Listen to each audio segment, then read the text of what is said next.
الرحيم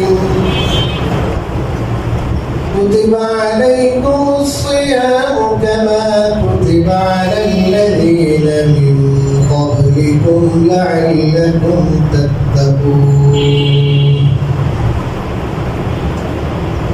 وقال النبي عليه الصلاة والسلام من لم يدع قول الزور والعمل به فليس لله حاجة أن يدع طعامه وشرابه أو كما قال النبي عليه الصلاة والسلام صلى الله على سيدنا ومولانا محمد وعلى آله وصحبه وبارك وسلم استغفر الله الذي لا إله إلا هو الحي وعن الله درباري লাখো কোটি শুকরিয়া এই দিনে আমাদেরকে বহুল প্রতীক্ষিত মাস এই রমজান মুবারকের মাসে প্রথম জুমায় আমাদেরকে উপস্থিত হওয়ার সৌভাগ্য দান করেছেন আলহামদুলিল্লাহ।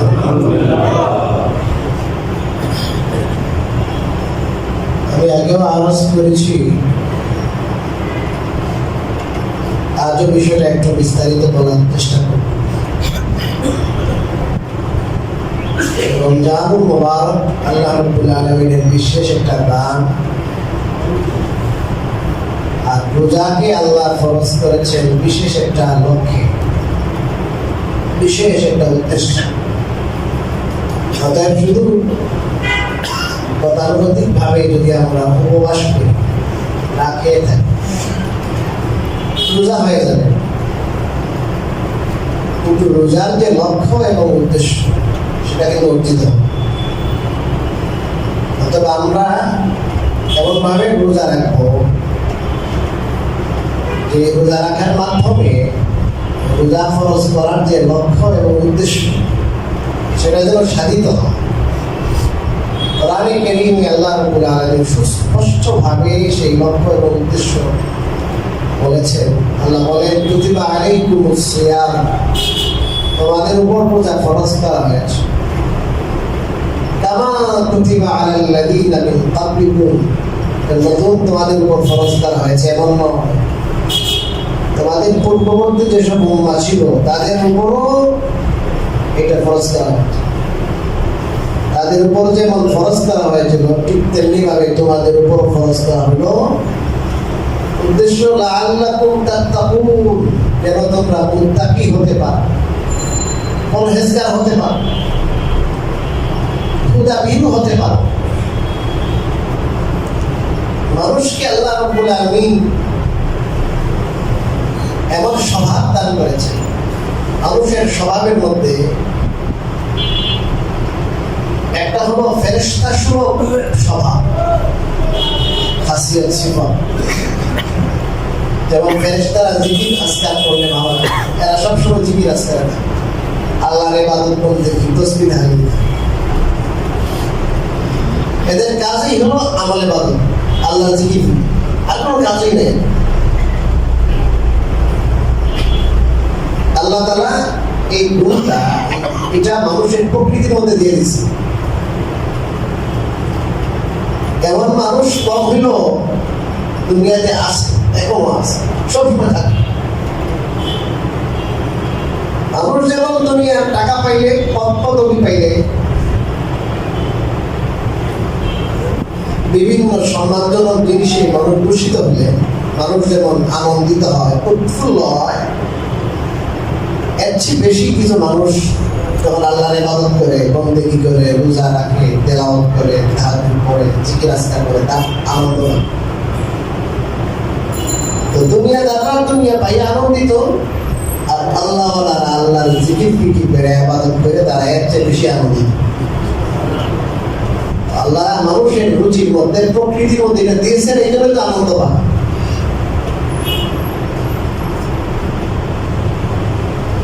আল্লাহর ওলিরা তো বলেছেন, আল্লাহর ওলিরা বলেছেন এই কথা, স্পষ্টভাবে বলেছেন। দিল্লির জামে মসজিদে দাঁড়ায় বলেছেন যে আল্লাহ আমাদের যে আনন্দ দান করেছেন, আমরা আল্লাহর মারিফতের মাঝে, ইবাদতের মাঝে, জিকিরের মাঝে, তেলাওয়াতের মাঝে আল্লাহর দিকে ধ্যান আর খেয়াল যে আমরা দিই, সেখানে যে শান আহ্লাদ আমরা অনুভব করি, হে দিল্লির মসনদের সুবাসিনী বাদশারা, তোমরা যদি সেটা অনুভব করতে, তাহলে তোমাদের মসনদ বাদ দিয়ে আপনার সাথে যুদ্ধ করতে, যে আপনারা এত আনন্দ করেন, আপনারা এত আনন্দে আছেন কেন?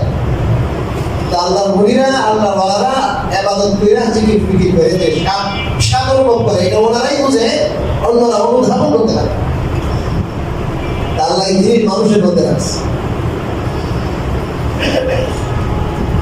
এই জিনিসটা একটু সহজে বোঝাই পারতে হবে, এটা কথা না বললেই নয়। মানুষ আল্লাহ রাব্বুল আলামিন দুই জিনিসের সমন্বয় সৃষ্টি করেছে। একটা হলো আমরা যেটা চোখে দেখি, একটা মানুষ আপাতমস্তকে, একটা 3.5 হাত বডির মানুষ, এটা হলো মানুষের জিসিম, মানুষের বডি। এই মানুষের বডির ভিতরে লুকায়িত একটা রূহ আছে, রূহ। ওটা হলো মানুষের বডির পরিচালক। ওটা থাকলে মানুষ, ওটা বের হয়ে গেলে ডেড বডি, লাশ। ইন্না লিল্লাহি ওয়া ইন্না ইলাইহি রাজিউন। কাফরুল এত ভাই এত উনি কি হয়ে গেছে, আর ভোর 5টায় ইন্তেকাল করেছে। অথচ আস্থা বডি আছে, বডিতে কোনো কি হয় নাই, বিয়োগ হয় নাই, সব ঠিক আছে। কি বিয়োগ হয়েছে? রুহটা বের হয়ে গেছে।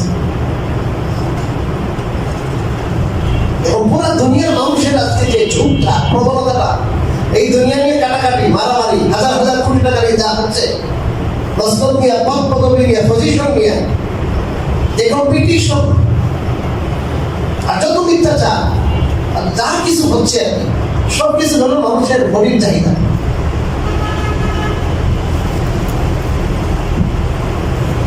সে তার চাহিদা পূরণ। কিন্তু মানুষের যে চালিকা শক্তি, যেটা মানুষের মধ্যে যে রূহ আল্লাহ দিয়েছেন, রূহ, এই রূহ এই পদ পদবিতে শান্তি পায় না। এই রূহ আপনার বিরিয়ানি খেলে, কাচ্চি খেলে, বাহারি আইটেমের অনেক খাবার, ওটা আনি দিলে, এটা খাইলে জিহ্বাতে মজা লাগবে, শরীরে পুষ্টি আসবে, ক্যালসিয়াম, ফসফরাস, ভিটামিন, যা যা দরকার এগুলো আসবে। কিন্তু রূহ যেটা, রূহের কোনো গেজা আসবে না, রূহ শক্তিশালী হবে না। রূহের গেজা, রূহের খাবার এগুলো নয়। রূহের খাবার ওই সমস্ত জিনিস যেগুলো ফেরেশতারা করে, ওগুলো হলো রূহের খাবার। ওগুলো যখন মানুষ খায়, অর্থাৎ এই সমস্ত আমলে থাকে, জিকিরে থাকে, তেলাওয়াতে থাকে, আমলে থাকে, তখন রূহের গেজা হয়, রূহ শক্তিশালী হয়, রূহ শক্তিশালী হয়। তখন মানুষ অন্তরের মধ্যে ইতমিনান, প্রশান্তি অনুভব করে। মানুষ অন্তরে প্রশান্তি অনুভব করে, শান্তি লাগে। অভাব থাকলেও শান্তি লাগে, অভাব থাকলেও শান্তি। আজকে যে হাজার কোটি টাকার মালিক, গাড়ি বাড়ির অভাব নাই, কিন্তু শান্তি নাই। কারণ কি? কারণ রূহে শান্তি নেই। রূহে শান্তির জায়গা রূহ, রূহে শান্তি থাকলে মানুষ শান্তি থাকে। আর রূহে যখন শান্তি নাই, তাহলে মানুষ শান্তি দেবে। এই জায়গাটায় ভুল করার কারণে সমস্ত মানুষ চায় শুধু বেশি টাকা, দিনকে দিন, হাতকে রাত, বছরের পর বছর শুধু টাকার জন্য সে গাড়ি বাজাতেছে, হালালকে হারাম, হারামকে হালাল করতেছে। শরীয়তের কোনো বালাই নাই তার কাছে। তার কি দরকার? শুধু পয়সা দরকার, শুধু পয়সা দরকার, টাকা দরকার। আপনি আশ্চর্যান্বিত হয়ে যাবেন এই লোকগুলোর যে ইতিহাস আমলাভাবে রয়েছে হচ্ছে।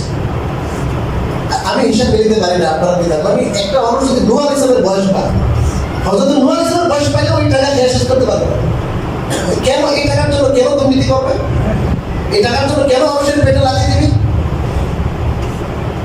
এই যে লোভ মানুষের মাঝে, বদভ্যাস, পেট কয়েক চিপে হায়াত কতদিনের, থাকবো কতদিন। কিন্তু শান্তির যে মূল কেন্দ্রবিন্দু যেটা রূহ, যেটা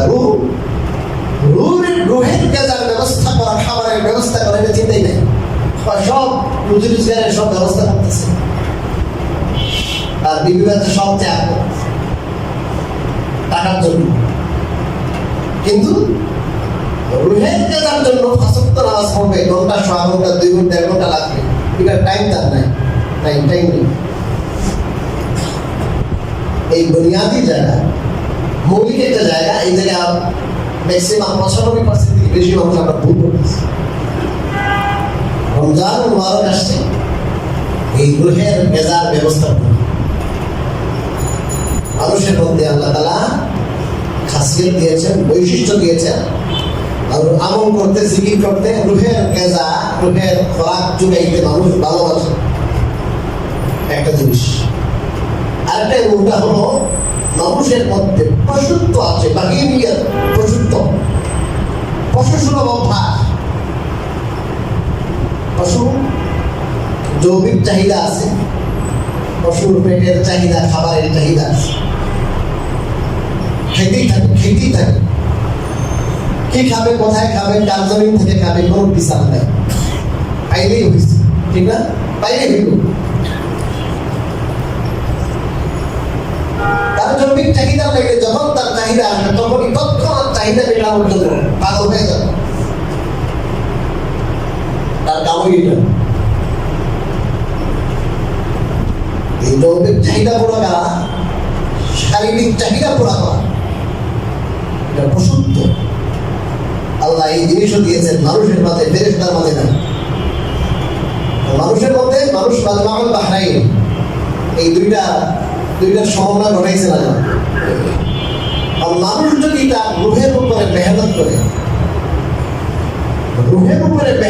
রুহকে যদি শক্তিশালী করে, তখন পশুত্বটা দমে যায়। আর যখন রুহের উপর মানুষ মেহনত করা ছেড়ে দেয়, রুহের গেজা, রুহের খোরাকের যোগান দেওয়া বাদ দিয়ে দেয়, তখন পশুত্বটা শক্তিশালী হয়। পশুত্ব কি হয়? শক্তিশালী।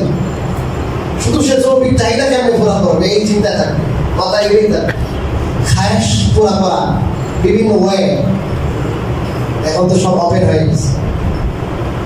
তার 3 রাত শুধু এইটাই যে আমার মনের আশা প্রকাশ করা যায় কেমনে, জৈবিক চাহিদা পুরা করা যায় কেমনে, চোখের চাহিদা তৃপ্তি কেমনে, তার লজ্জাস্থানের তৃপ্তি কেমনে, তার দেমাগের তৃপ্তি কেমনে, এই চিন্তায় শুধু সেই সব ভয় নাটে ঘুরাবে। তার পশুত্বটা শক্তিশালী হতে থাকবে। এই পশুত্ব শক্তিশালী হইতে হইতে এমন অবস্থা হবে যে তার রুহের অবস্থা এমন হবে, লা ইয়ারিফু মারুফান ওয়া লা ইউকিবু মুনকারা। তখন ভালো জিনিসকে ভালো এটা বোঝার অনুভূতি পর্যন্ত শেষ হবে। নামাজ পড়ে না, কিন্তু আল্লাহ আপনার হুকুম, ফরজ হুকুম নামাজ আমার রুহের কেজা, আমার দরকার ছিল, উচিত ছিল, পড়তে পারলাম না, আল্লাহ মাফ করো, এটাই। নামাজ পড়ে না, কিন্তু অনুভূতি আছে, ভুলের অনুভূতি আছে, মাফ চাই, আল্লাহ আমি তো ত্রুটি করতেছি, আমার ভুল হচ্ছে, বুঝতেছে ভুল হতেছে। কিন্তু নামাজ না পড়তে পড়তে এই শারীরিক চাহিদা, জৈবিক চাহিদা এক পিছনে দৌড়াইতে এই জীবনের ঘোড়া শুধু যখন এই লাইনে দৌড়াবে, তখন আস্তে আস্তে পশুত্বটা এত শক্তিশালী হয়, আস্তে আস্তে তার ওই চাহিদা, ওই অনুভূতিটাই বিলুপ্ত হয়ে যায়। তখন নামাজ না পড়লেও কোনো চিন্তা নেই, জুমা না পড়লেও কোনো চিন্তা নেই, অবলীলায় বোঝা খাইতেছে। আজকে দেখলাম এক হোটেল, জান্নাত হোটেল, নাম কি? জান্নাত হোটেল। ভিতরে অবলীলায় খাওয়া চলতেছে। আমি জোরে ডাক দিয়ে বললাম, এটা কি জান্নাত হোটেল না জাহান্নাম হোটেল? দেখলেন হাসতেছে। আমি বললাম, এটা জান্নাত হোটেল না, এটা জাহান্নাম হোটেল।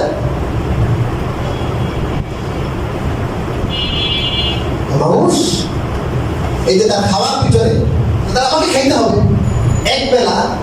আরে সকালে 8টার সময় মানুষে খায়, যারা কর্মজীবী 7টার সময় খায়, পান্তা ভাত খায়। এই সকালের খাওয়াটা একটু আগে খেয়েছেই তো, দুপুরের খাবারটা একটা ডিল, একটু লেট, ওটা যায় এমন খাওয়ান দেয়, কত বাহারি একদম। একবেলা খাই নাই, একবেলা খায় না, এটা সব ভক্ত করে দেয়।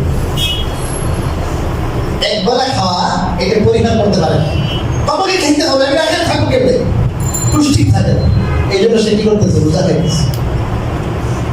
অথচ হাদিস শরীফে রাসূল কারীম সাল্লাল্লাহু আলাইহি ওয়াসাল্লাম বলেছেন যে কোনো ব্যক্তি যদি আপনার কোনো ওজর ছাড়া, রোগ ছাড়া এমনিতেই রোজা ছেড়ে দেয়, মান আফতারা ইয়াওমান মিন রমাদান মিন গায়রি উযরি লাম ইয়াকজিহি সাওমু দাহরি কুল্লিহি ওয়া ইন সাওম। কথা খেয়াল করিয়ে, গুরুত্বপূর্ণ হাদিস।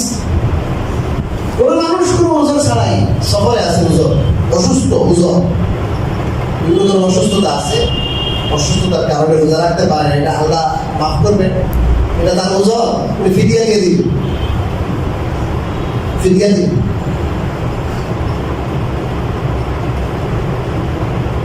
শুধু ওজর নাই, অসুস্থতা নাই, এমনি রোজা ধরাইয়া কয়ে তো ভাই তো লম্বা রোজা 12-13 ঘন্টা 14 ঘন্টা রোজা কেটে রাখতাম, এগুলো খাইতেছে। তাহলে একসময় তার যদি জ্ঞান ফিরে, হুশ ফিরে, ভাই আমি করলাম কি, এখন সে রোজা কাজা করতে শুরু করে। রাসূল কারীম সাল্লাল্লাহু আলাইহি ওয়াসাল্লাম বলেন, ফুল লাইফ, যতদিন তার জীবন ততদিন যদি রোজা রাখে, ওই রোজাটা যে বরকত, কল্যাণ, এটা সে পাবে। সারা জীবন রোজা রাখলে হবে না, ওটা আদায় হবে না। অর্থাৎ যদিও একটা রোজার কাফারা 60টা আর কাজা হিসেবে একটা 60 আর 61, কোন পুরুষ রোজা ভঙ্গ করেছে লাগাতার 60টা রোজা রাখবে, এটা কাফারা। আর একটা রোজার মধ্যে একটা কাজা করবে, তো 60 আর 1 কত, 61 রোজা রাখবে। এটা শরীয়তের হুকুম, এটা হুকুম আদায় হবে। কিন্তু সে যদি রোজা রাখতো টাইম মতো, আপনাদের সাথে, সবার সাথে, আমাদের সাথে রাখতো, তাইলে রোজার যে কল্যাণ, যে সওয়াব পাইতো, এটা সে সারা জীবন আদায় করলো, সারা জীবন মৃত্যু পর্যন্ত রোজা রাখলেও হবে না। হাদিস শরীফে রাসূল কারীম সাল্লাল্লাহু আলাইহি ওয়াসাল্লাম কি সুন্দর কথা বলেছেন যে জান্নাতে একটা গেট আছে, ভিআইপি গেট, বাবুর রায়্যান। ইন্না ফিল জান্নাতি বাবান, জান্নাতের মধ্যে একটি বাব আছে, গেট আছে, ইউদআ ইউসাম্মা আর-রায়্যান, ইউদআ লাহু আস-সাইমুন, এটাকে রায়্যান গেট বলে। রায়্যান গেট যেমন আপনারা হারামে যারা গেছেন, একটা বান্দা হারাম শরীফে মসজিদে হারামে ঢোকার বিভিন্ন গেট আছে না, বাবে ফাহাদ, বাবুল মালিক আব্দুল আজিজ, গেট আছে, এরকম গেট জান্নাতে ঢোকার কি আছে বলেন, গেট আছে। একটা গেট আছে, এটার নাম বাবুর রায়্যান, রায়্যান আর রায়্যান গেট। এই গেটটি শুধু ডাকা হবে যারা দুনিয়াতে রোজা রাখে। হাদিসে পরিষ্কার আছে কথা, যার সমস্ত আমলের বদলা আল্লাহ রাব্বুল আলামিন ফেরেশতাদের মাধ্যমে দেন। যে ভাই একটা আমল করছে, একে 10 দিয়ে দাও, একে কি দাও 10।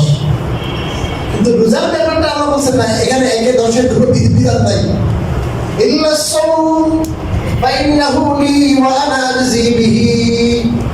আল্লাহ বলেন রোজাটা আমার জন্য, রোজার বদলা আমি নিজ হাতে দিব, রোজার বদলা আমি কি দিব, নিজ হাতে দিব। দেশের যদি কোনো উন্নত দেশ, দেশের প্রধানমন্ত্রী এসে যদি বলে ভাই এখানে কি লাগবে না, আমি নিজে দিবই না,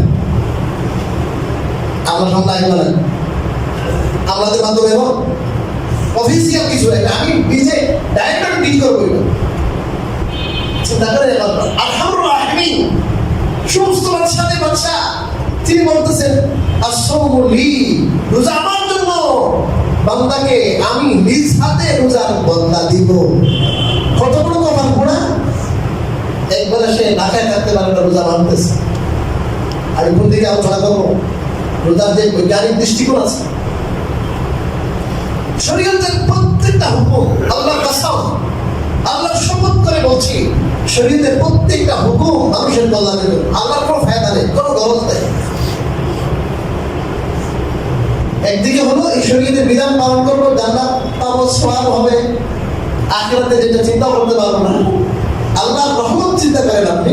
আরেকদিকে হলো এটা প্রত্যেকটা আমার কল্যাণের জন্য, এই দুনিয়ার কল্যাণও এর মধ্যে নিহিত। আপনারা দেখেন ডক্টর জাহাঙ্গীর কবির স্যারের এই যে ফাস্টিং বলে, উনি তো আজকে আর কি কালকাল আজকে বলছে, এই নিকট অতীত থেকে বলছে, ডাক্তাররা বলছে কথা। আপনার শর্করার মাত্রা বেড়ে গেছে শরীরে, আপনার বডি বেড়ে গেছে, আপনি ফাস্টিং করেন। আল্লাহ বলে রোজা রাখো, ওরা বলে ফাস্টিং করো। এখন তারা বলছে যে সপ্তাহে 2 দিন রোজা রাখো, 2 দিন। আমাদের ভিতরে যে কি আছে, আমাদের ভিতরে যে মেশিনটা আছে পেটের ভিতরে, এই মেশিন কি চেঞ্জ করা যাবে? চেঞ্জ করতে অনেক টাকা, অনেক সমস্যা, অনেক কিছু আছে। ডাক্তারদের সাথে কথা বলছি, সাধারণত এটা চেঞ্জ করা যায় না। এটা যেটা আল্লাহ সৃষ্টিগতভাবে দিয়েছে, ওটা নিয়ে আপনি বলতে হবে সারা জীবন, ওটার উপর নির্ভর করে চলতে হবে না। এটা সবসময় খাবার দিচ্ছি আমি, আর এটা সবসময় কি করতেছে, এই খাবারগুলো লড়াই করে আমাদেরকে যা যোগান দেওয়া, ময়লাগুলো বের করে দিচ্ছে, রক্ত হচ্ছে, ভিটামিন হচ্ছে, অনেক কিছু হচ্ছে। এটাকে একটু নিস্তার দেবো না, রেহাই দিব না, সবসময় দিতেই থাকবো। এটাকে যখন একটু বিরতি দেওয়া হয়, আপনার কত দামি গাড়ি, এলিয়ন গাড়ি কিনছেন, এক্স গাড়ি কিনছেন, এক্স করোলা কিনছেন, গাড়ি দৌড়াইতে ভাই একটু বিরতি দিল। আরে মার্সিডিজে তো বিরতি লাগে, ম্যান কোম্পানি, ম্যান নামি দামি ব্র্যান্ড, বিরতি লাগে গাড়িটা। 1,20,00,000 টাকা গাড়ি কিনছে, এই বিরতি লাগে, সবসময় তো চলবে। আমাদের পেট এমন, এটা বিরতি লাগবে না, সবসময় চলবে এটা। বেশিরভাগ দেখবেন বড়লোক মানুষ পেটটা ঘুরিয়ে দেয়, এটা খাইতে পারে না, ওইটা খাইতে পারে না। আর যারা কর্মজীবী, এরা সব খেতে পারে, সব খেতে পারে। রোজাটা আমাদের কল্যাণের জন্য, রোজার মধ্যে আমাদের শারীরিক তো কল্যাণ নিহিত আছে। এটা আযাব না, আযাব নয়, ভয়ের কিছু নাই, ভয়ের কিছু নাই। আর সবচেয়ে ভয়ের যে জিনিসটা, এই যে খাইতে এই পশুত্ব যেটা, এই পশুত্বটা কি হয়ে যায়, অনেক বেড়ে যায়। বাড়তে একটু আগে যেটা বললাম, সে যে রুহের পিছনে মেহনত করছে না, রুহের হক আদায় করছে না, নামাজ রোজার কোনো খবর তার নাই, সে রোজা ভঙ্গ করতেছে, নামাজ পড়ছে না, ব্যভিচার করছে, চুরি করতেছে, ডাকাতি করতেছে, মানুষের হক আপনার কি করছে, নষ্ট করছে, মানুষকে আপনার ধর্ষণ করছে, লুণ্ঠন করছে, হত্যা করছে, কত কিছু করছে, কিন্তু তার মনের মধ্যে কোনো দুঃখ নাই, কষ্ট নাই, পাপের অনুভূতি নেই, পাপের অনুভূতি পর্যন্ত শেষ হয়ে গেছে। এটা কেন? যে যখন মানুষ রুহের পিছনে মেহনত বাদ দিয়ে, ওই যে আরেকটা পশুত্ব আল্লাহ রাখছেন, সে সব সময় ওইটার পিছনে আছে, খাবার দাবারের পিছনে আছে, টাকা পয়সার পিছনে আছে, যৌক্তিক চাহিদার পিছনে আছে। এখন ওই পশুত্বটা অনেক বেড়ে গেছে। এখন সে হবে কি, এখন তার একদিন মৌত এসে যাবে, আর তার জীবনে এই পশুত্বটাকে সে বাড়াইছে জীবনে। তার ভিতরে যেটা ছিল রূহ, ওই রুহের কোনো খেদমত সে করে নাই, রুহের কোনো গেদার ব্যবস্থা করে নাই, তার খালেকের সাথে তার কোনো পরিচয় হয় নাই। তার নথিপত্র, আমলনামা সব শেষ হবে আল্লাহ দরবারে, আর সে তার প্রায়শ্চিত্ত ভোগ করবে। জীবনের প্রতিটা কর্মের জন্য শত শত হাজার হাজার লক্ষ বছর, আল্লাহ জানে কত বছর পর্যন্ত তাকে জাহান্নামে ঢুকতে হবে। যদি ঈমান না থাকে তাহলে তো চিরদিনের জন্য। আল্লাহ রাব্বুল আলামিন খুব দয়া করলেন, মেহেরবানি করলেন এই মানুষগুলোর হুঁশ ফিরানোর জন্য, যে তুমি যে একটা বেহুশ জীবন, তোমার যে পাগলা ঘোড়া ছুটছে, এটা তো দমার মতো নয়। আল্লাহ রাব্বুল আলামিন সেই পাগলা ঘোড়াকে দমানোর জন্য 11 মাস পরে বলেন যে তুমি একটু কি অফ, খাওয়া দাওয়া একটু বন্ধ করো, কিছু করে তুমি খাওয়া দাওয়া যখন বন্ধ করবে, তখন তার রূহ শক্তিশালী হবে। রূহ ওটা যেন মরে গেছিল, ওটার মধ্যে মৃত পায়, ওটার মধ্যে আস্তে আস্তে কি আসবে? কথা বলেন, জান আসবে, প্রাণ আসবে। আর পশুত্বটা ওটা আস্তে আস্তে দুর্বল হবে, দুর্বল। এখন তার জৈবিক চাহিদা কমে আসছে, শারীরিক চাহিদা কমে আসছে। আরে শারীরিক চাহিদা কোন সময় থাকে? যখন খাবার দাবার বেশি হয়, স্ট্রং যখন থাকে, স্ট্রং। এখন 1টা 2টা 3টা 4টা 5টা 8টা 10টা এখন লাগাতার পর্যন্ত 29টা 30টা যখন রোজা রাখবে, তখন তার মধ্যে একটা রুহের শক্তি আসবে। ওই পশুত্বটা অনেকাংশেই দুর্বল হয়ে পড়বে। দুর্বল হয়ে পড়া সে এখন তার তাওয়াজ্জুটা, তার মনোযোগটা দিবে এখন রুহের দিকে। এখন সে নামাজ বন্দেগীর দিকে একটু ধাবিত হবে, চিন্তা করবে, আরে আমি কি করছিলাম, আমি তো একটা আস্থা পাগল, আমি আসার কিছু আমি তো আস্থা পাগল। এখন তার মধ্যে বুদ্ধদয় হবে। আল্লাহ তাআলা আমার কথা কি আপনারা বুঝেন? রোজা কি জন্য দিছে? মুত্তাকি হওয়ার জন্য, মুত্তাকি। এখন এই 2 জিনিস আল্লাহ বলছেন, শারীরিক চাহিদা, এই 2 জিনিস বন্ধ করো। স্যাক্রিফাইস, কুরবানি, ত্যাগ। বিবির সামনে আছে, ত্যাগ করো। খাওয়ার সামনে ত্যাগ করো।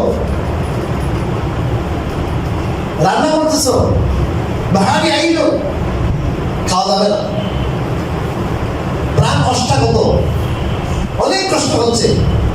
হাইরে পিপাসা, গত বছর আগের বছর কিরকম, এত পিপাসা। যারা হারামে যান, আসরের পরে সময় শেষ হয়ে না, আসরের নামাজ আগে সময় শেষ হয়ে গেছে। এখন আগে বসছে হারামে, আপনার দিচ্ছে, ইফতার দিতেছে, 1 ঘন্টা আগে দিয়ে বসছে। এখন 1 ঘন্টা যখন শুধু বসে আছে, এই বাড়ির দিকে তাকাই বসে আছে যে আল্লাহ কবে তোমার হুকুম হবে, আল্লাহ কবে তোমার হুকুম হবে। বারবার মনে চায়, বারবার মনে চাইতেছে, কিন্তু খেতেছে না। এই যে বারবার মনে চায়, খায় না, বারবার মনে চায়, খায় না। এই এখন এটা এখান থেকে শিক্ষা হচ্ছে যে মনে চাইলেই গুনাহ করা, মনে চাইলেই খায়েশ মেটানো যাবে না। আল্লাহর হুকুম এইটা তো যত আইডল আছে, যা কিছু সব হালাল, নিজের বিবি হালাল, খাবারগুলো হালাল। হালালই যখন খাওয়া যায় না, আল্লাহর হুকুম নাই, তাহলে আল্লাহর বারবার যেটা হারাম, এটা কেমনে করবো? ট্রেনিং হচ্ছে, ট্রেনিং। এগুলো হলো রোজার ফলসফা, দর্শন। রোজার কি দর্শন? এই দর্শনটা আমাদের সামনে থাকতো, যে আমি একটা ট্রেনিং দিচ্ছি, ট্রেনিং, যে আমি যে নফসের গোলাম হয়ে গেছি, নফসের দাস হয়ে গেছি, নফসে যেটা বলে ওটাই, মনে যেটা বলে ওটাই। এখন আমার রুটা কি হয়ে গেছে? দুর্বল হয়ে গেছে। এই জন্য আল্লাহ রাব্বুল আলামিন এই মাসটা দিয়েছেন ভাই। এই মাসে আমি গত সপ্তাহে আপনাদের সামনে নিবেদন করেছি নামাজের ব্যাপার। নফল নামাজ, বিশেষ করে ভাই তাহাজ্জুদের নামাজটা খুব খেয়াল করে দেখেন। হযরত ওমর রাদিয়াল্লাহু তাআলা আনহু তারাবির নামাজ পড়ছে, খুব খুশি হলেন। আলহামদুলিল্লাহ, আগে তো বিক্ষিপ্ত নামাজ পড়তো, এক ইমামের পিছনে সবাই 20 টাকা তারাবি পড়তেছে, খুশি হয়ে গেছে। তখন বলছে যে তোমরা যে নামাজ থেকে অনেকেই ঘুমিয়ে থাকো, ওইটা কিন্তু বেশ বেটা, এটা থেকে অর্থাৎ তারাবির নামাজ আদায় করে, লম্বা নামাজ আদায় করে পরে ঘুমিয়ে থাকলাম, পরে ঘুম থেকে ডাকলো যে সেহরির টাইম হয়েছে, উঠো। এখন আর কি নাই, তাহাজ্জুদের টাইম নেই। বলে না, তারাবিও পড়ো, তাহাজ্জুদও আদায় করো। প্রায় সময় আমি আপনাদেরকে এটা উদাহরণ দিয়ে থাকি, আজও দিচ্ছি। নাইট গার্ড আছে না ভাই? নাইট গার্ড 8,000, 10,000, 15,000, 20,000 টাকায় আস্তা রাত কি করে এরা পাহারাদারি করে কিনা, বলেন জাগ্রত থাকে কিনা, এই কয়েকটা টাকার জন্য। তা আমরা 11 মাস তো ঘুমাইলাম, একটা মাস একটু কষ্ট করি না। এরপরে একটু সময় প্রথম মধ্যে আউয়াল মধ্যে তো ফজরের নামাজ হয়ে যায়, এরপর ঘুমাইতে পারে। এখানে 1.5 ঘন্টা 2 ঘন্টা, রাতে 3 ঘন্টা আরাম করে, সারা জীবন আরাম করেছে। মনকে বলেন জীবন তো শেষ করে ফেললাম এই দুনিয়ার জন্য মেহনত করতে করতে। কবরে কত হাজার বছর ঘুমাইতে হবে তার শেষ নেই, আল্লাহ জানে কত হাজার বছর। এরপরে হাসরে কবরে ঘুমানোর একটা ব্যবস্থা, কবরে ঘুমাবো, হাজার হাজার বছর কবরে ঘুমাবো। একটা মাস 6 দিন চলে গেছে, একটা মাস একটু পরিশ্রম করি, দেখবেন কয়েকদিন ইবাদত করে যখন মজা পেলেন না, মজা তখন এবাদতই করবে যে না সামনে আরো বাড়তে হবে। ওই যে ওই ফেরেশতা ডাক দিয়েছে বলে কল্যাণ কামি তুমি আগাও আগাও আগাও, 11 টাইম আসছে অবাক। হাদিসের ব্যাখ্যাকারগণ বলেছেন ওই আসমানের যে ডাক নেওয়ালা ফেরেশতার আওয়াজের কারণে মনের মধ্যেও আওয়াজ হয়, মনের মধ্যেও মানুষের একটা অনুপ্রেরণা জাগ্রত হয়। ওই আওয়াজ আমরা যদিও না শুনি, তবে এই আওয়াজের একটা তাসির আর প্রভাব আমাদের অন্তরে যায়। এবং সবসময় দেখা যায় আমলের জন্য উদ্ভিদ থাকে না, অনুপ্রেরণা পান না। এই মাসে দেখা যায় এমনি ছুটি লাগে, উৎসাহ লাগে না, ওই ফেরেশতারা বলতেছে ডাক দিয়ে। আর ওই শয়তান যেগুলো আছে এগুলো তো বাঁধা আছে বন্ধু। এই জন্য ভাই এটাকে সুযোগ মনে করে কাজে লাগান, কাজে লাগান, কাজে লাগান। আর আল্লাহর কাছে দোয়া করতে হবে। দোয়া দেখেন ইফতারের টাইমে যখন আমরা বাসা বাড়িতে ইফতার করি, এমন কেঁচা লাগে, এটা আনো ওইটা আনো, এটা আনছো ওইটা আনছি। এটা দুইটা কারণ। একটা কারণ হলো আমাদের পরিকল্পনার অভাব, আর দ্বিতীয় কারণ হলো ইফতারের মধ্যে বহু আয়োজন। ইফতারের মধ্যে স্বাভাবিক আমাদের বাংলাদেশে যে ইফতারটা করা হয়, আমাদের আমার হিসাব মতো 90% থেকে বেশি মানুষ অস্বাস্থ্যকর ইফতার, অস্বাস্থ্যকর, স্বাস্থ্যকর নয়। ইফতারের সাথে সময় একসাথে সব খেয়ে নেওয়া, ওইটাও আপনার স্বাস্থ্যকর না, স্বাস্থ্যের জন্য উপকারী। ওই সময় কিছু খাবার খেয়ে আপনি একটু কি দিয়ে একটু বিরতি দিয়ে তারপরে খাওয়া, একসাথে সারাদিনের কষ্ট সব কিছু ইনক্লুডারে দিয়ে দিলাম, এনে দিলাম। আর বিপরীতমুখী অনেক জিনিস থাকে, যারা হাকিম এদের কাছে যাবেন এরা বলবে যে মাছে আর গুস্ত একসাথে খাওয়া যাবে, মাছ ঠান্ডা গুস্ত গরম। বাঙালি তো মাছে গুস্ত একসাথে খাই, এটা খাইতে খাইতে অভ্যাস হয়ে গেছে, অসুবিধা নেই। আপনার এগুলো তো জানেন, আনারস আর দুধ, এগুলো জানেন না? আনারস আর দুধ এরকম আপনার হয়তো দুইটা আমরা জানি, অনেক জিনিস আছে এটার সাথে ওটা যায় না। আমরা এই সব কিছু একসাথে খাওয়া শুরু করি, আর এটা হইলে ওইটা হয় নাই। বিবিরা, বাচ্চারা, কাজের বুয়া সবাই পেরেশান থাকে, আমরাও পেরেশান থাকি। ভাই এই সময়টা দোয়ার জন্য বরাদ্দ রাখেন, দোয়ার জন্য দোয়া। ইন্নাল সাইম ইনদা ফিতরিহি লাদাওয়াতান লা তুরাদ। আল্লাহু আকবার। হাদিসে আছে রাসূল করিম সাল্লাল্লাহু আলাইহি ওয়াসাল্লাম বলেছেন, রোজাদারের যখন রোজা ভঙ্গ করার অর্থাৎ ইফতারের সময় আসে, তখন একটা দোয়া এমন থাকে যে দোয়াটা আল্লাহ ফেরত দেন, অবশ্যই কবুল করবেন। বলেন একটা দোয়া হলেও কি করবেন? অবশ্যই আপনারা কবুল করবেন, যে দোয়াটা করবেন না। এই সময় আমরা এটা আনো ওইটা আনো হয়ে কি নাই, সময় নেই, দোয়া করার সময় পাই না। দোয়া করার জন্য আপনি জবাব করতে হয়ে ভাই হুজুর দোয়া করেন, হাত ওঠার দরকার নেই। আপনার মনের মধ্যে আবেদন কি, আপনার কি প্রয়োজন আপনি জানেন ভালো, ঠিক না? আপনি ইফতারটা সামনে রাখেন, রাখে আল্লাহর কাছে হাত উঠান, হাত উঠানো ছাড়াও বলতে না। এই সময় কি বলবো আপনাদেরকে? হাদিস শরীফে রাসূল করিম সাল্লাল্লাহু আলাইহি ওয়াসাল্লাম বলেছেন, আল্লাহ তাআলা ফেরেশতাদেরকে লক্ষ্য করে বলেন, ও ফেরেশতারা দেখো, এত ঘন্টা হইল, 12 ঘন্টা হয়েছে, 13 ঘন্টা হয়েছে, আমার বান্দা প্রাণনাশগত পানি খাওয়ার জন্য সে একবার পিপাসায় মরে যেতেছে, কিন্তু সে কি করছে না, পানি খেতেছে না। এত রকম খাওয়া, এত লোভ, এত লালসা, এত সবকিছু সে কি করতেছে, আমার জন্য। কার জন্য? আমার জন্য। আল্লাহ তাআলা গর্ব করেন ফেরেশতাদের সাথে, আমাদের নিয়ে কি করেন বলেন? গর্ব করেন, গর্ব। ওই সময় আপনি হাত উঠান, আল্লাহকে বলতে, আল্লাহ অনেক পাপ করেছি, অনেক গুনাহ করেছি, আপনার হক আদায় করি নাই, আল্লাহ মাফ করে দেন। হাদিসে দোয়া আছে, ইয়া ওয়াসিআল ফাযলি ইগফিরলি, ইয়া ওয়াসিআল ফাযলি ইগফিরলি। দোয়া করেন আল্লাহর কাছে, মাগফিরাতের দোয়া। তার ফজল আর মেহেরবানি অনেক কষ্ট, অনেক প্রশস্ত। আল্লাহ আপনি আমাকে মাফ করে, মাফ করে। আল্লাহর কাছে ক্ষমা চাওয়া, সবচেয়ে বড় জিনিস হলো ক্ষমা চাওয়া। স্থায়ী জামিন, স্থায়ী কি জামিন? ক্ষমার মানে হলো অপরাধী এবং আল্লাহর আযাব থেকে স্থায়ী জামিনের ব্যবস্থা করা। দোয়া করব। এবার ইফতার নিয়ে অনেক সমস্যা, ফাউন্ডেশনে কি দিল না দিল অনেক, আরে কিছু না। আগে একটা সতর্কতার কি ছিল, টাইম ছিল 3 মিনিট, ওই 3 মিনিট পরে হয়তো, এখন ওই টাইমটা বাদ দেওয়া হয়েছে। এটা বিভিন্ন পরীক্ষা নিরীক্ষা করে দেখা গেছে যে না ওই টাইমে কি হয়ে যায়, সূর্য অস্ত হয়ে যায়, দরকার নাই, যেহেতু ঠিক টাইমে সূর্য, ওই টাইমে সূর্য অস্ত হয়ে যায়, ওই টাইমটা যদি ঠিক থাকে ওই টাইমে ইফতার করে ফেলা, এটা নিয়ে দ্বন্দ্বের কোনো কিছু নেই, কোনো কিছু নাই। সেম টাইম আগে আপনার সতর্কতা ছিল মসজিদে, আপনার ক্যালেন্ডার, এখন নিজে সতর্ক হয়ে গেলে তো হয়, নিজের সতর্ক যে আমি 3 মিনিট আগে 5 মিনিট আগে খাওয়া বন্ধ করবো, এই তো, এটা নিয়ে দ্বিধাদ্বন্দ্বের কিছু নাই। অনেকে প্রশ্ন করতেছে যে হুজুর কি করবে, একুরেট টাইম দেওয়া হয়েছে, আগে টাইমের মধ্যে সতর্কতা অবলম্বন ছিল, এখন একুরেটটা দেওয়া হয়েছে। আমাদের মুফতি আব্দুল মালিক সাহেব দাওয়াত বারাকাতুহু উনি ওনার স্টেটমেন্ট দিয়েছেন, দেখেন বাইতুল মুকাররমের খতিব সাহেব, এটা নিয়ে দ্বিধাদ্বন্দ্বের কিছু নেই। লাস্ট কথা যেটা বলবো সেটা হলো ভাই, আমাদের যে কর্মচারী, কাজের বুয়া, আশেপাশের আত্মীয় স্বজন, গরিব গরম, এদের প্রতি খেয়াল করবেন। হাদিসের মধ্যে আসছে আপনার কাজের বোঝা আপনি হালকা করে দিবেন।